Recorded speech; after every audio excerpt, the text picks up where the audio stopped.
Hello and welcome back to the Spiritual Hangout. I am Leslie Damai. If you're new to the channel, big welcome. And if you're returning, I am so grateful to you as well.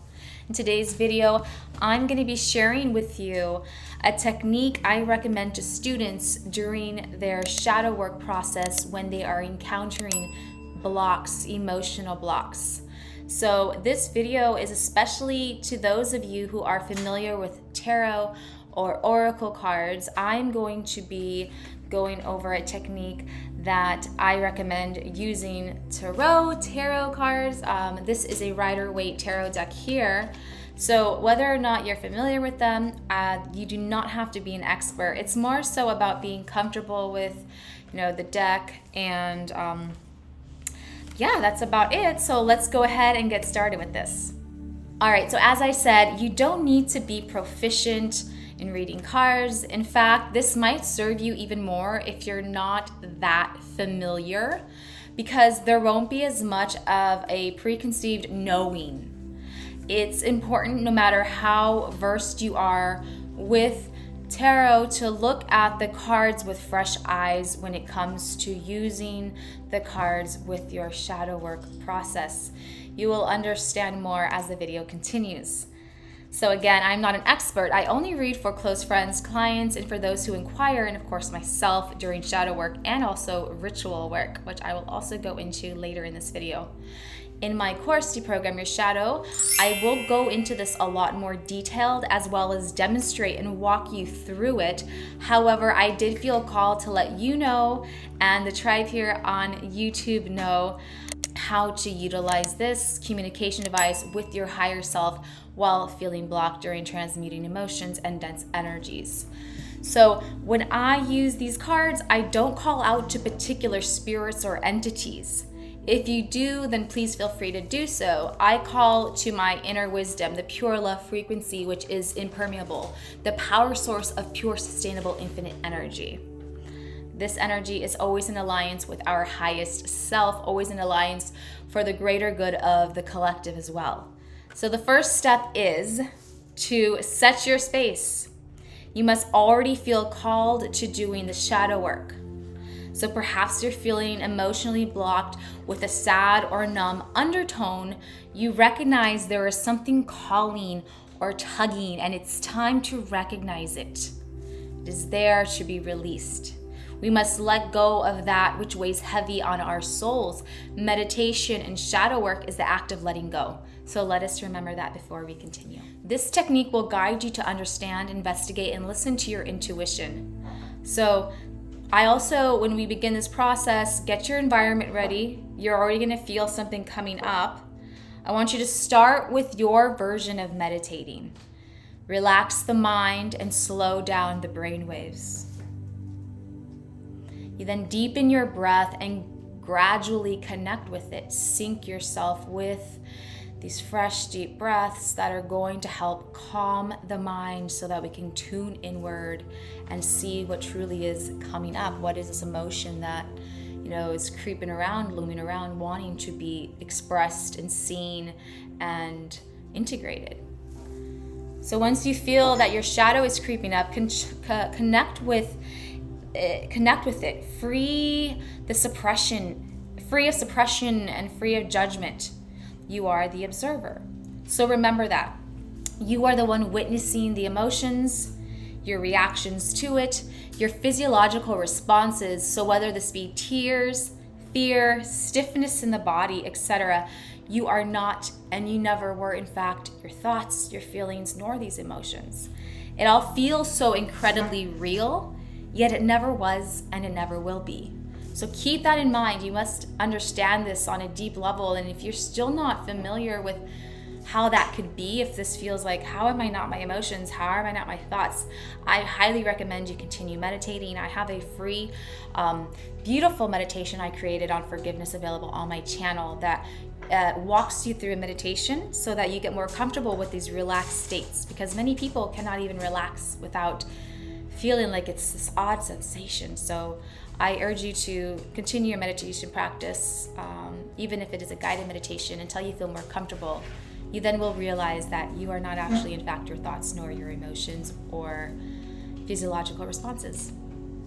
So that now that you are connected, begin to tap into your higher self. Let yourself become free in this exploration. So once you begin to do your shadow work, you've meditated, you're feeling the emotions, start to move your body, explore what's happening. You can stretch, you can sway, you can begin to open yourself up with the healing process in a less logical way and more present and in an accepting manner. So a lot of us will automatically stretch, like I said.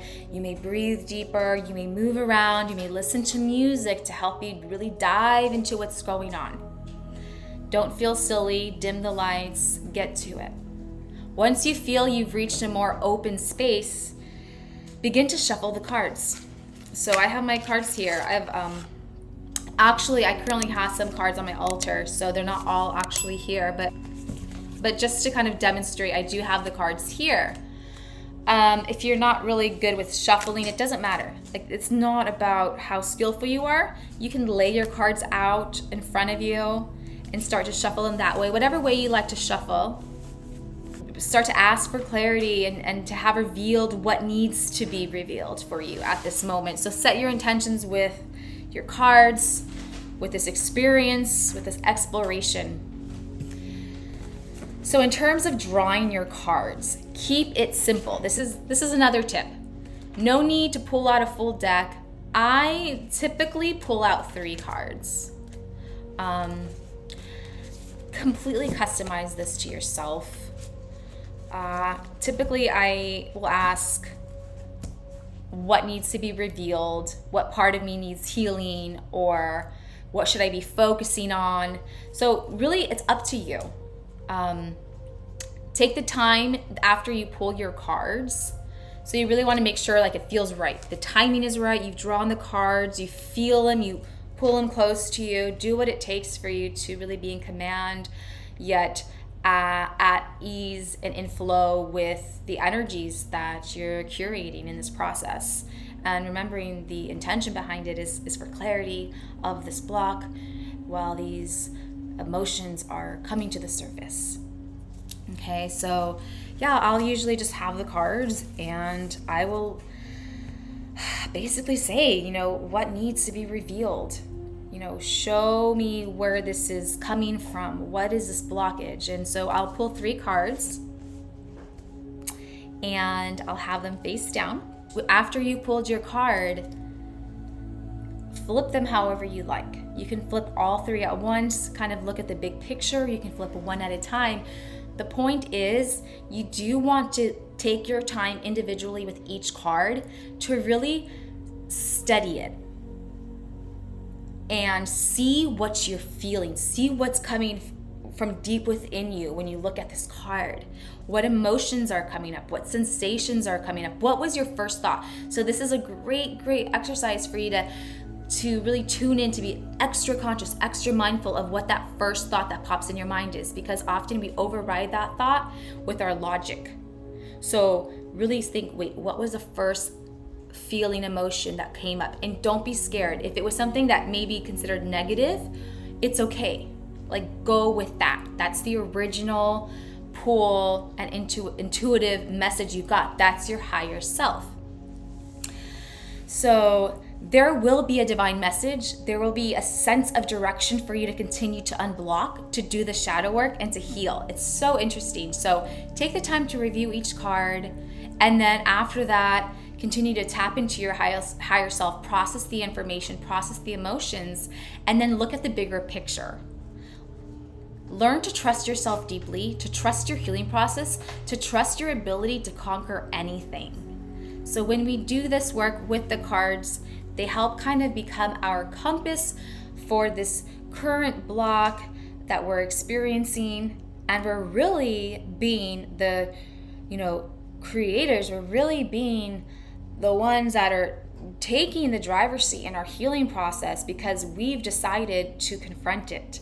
And, I would rather use these cards that have so much wisdom I'd rather use these cards than just say, you know what, I'm gonna wait another day, another week until I kind of can tell what's coming up. Like, we don't need to wait on our healing process. And so this is a great way to really get to it, work through it, understand it, and move past it, and then continue to level up. So one thing I do is I select the card after I'm done with the shadow work. I've kind of closed up all of that process.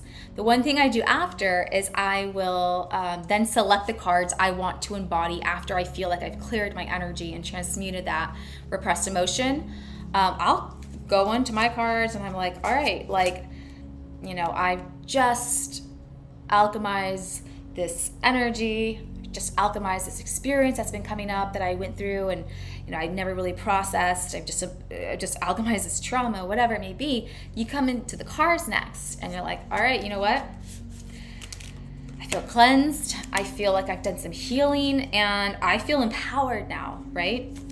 So then you would go in here and you're like, all right, what do I want to be? All right, you know what? I'm open. I'm gonna pull the Fool card and I'm gonna keep this out, and I'm ready for my adventure. I'm ready for the next phase. So I will then keep this card out in front of me for X amount of time until I feel like I've kind of embodied that, and I'm then ready for the next type of manifestation I'm ready to create in my life. So, I mean, usually I'll pull out the High Priestess. That's usually my go-to card, the High Priestess, the Empress. You know, it just depends if I'm wanting to tap more into my masculine, my feminine, my soft, my abundance, my love. So whether or not you understand the cards very well or not, there are so many resources where you can start to begin to look at least the major arcanas in the deck. And overall, you know, go with your instinct, study the cards, they will speak to you. And especially if you come to the space, it's really beautiful to be vulnerable and to use these tools, because you will find guidance. So I hope this has been helpful. Again, I will have a full video tutorial on how to do this process and a lot more depth and a lot more gnosis, history of the cards, and you know, the exact process of shadow work available in my course, Deprogram Your Shadow. I also do have one-on-one coaching available, 2 spots available, and you know, I would love to connect with you on a deeper level one-on-one. So please check out the links in the description. And if you found this video helpful, share with a friend. Let me know if you've done this type of process with your cards. And I can also recommend doing it with oracle cards. A lot of us already do that. So you can take it to the next level and pick yourself up a deck of tarot cards. All right, you guys, I love you so much. Thank you for watching, and I will see you soon.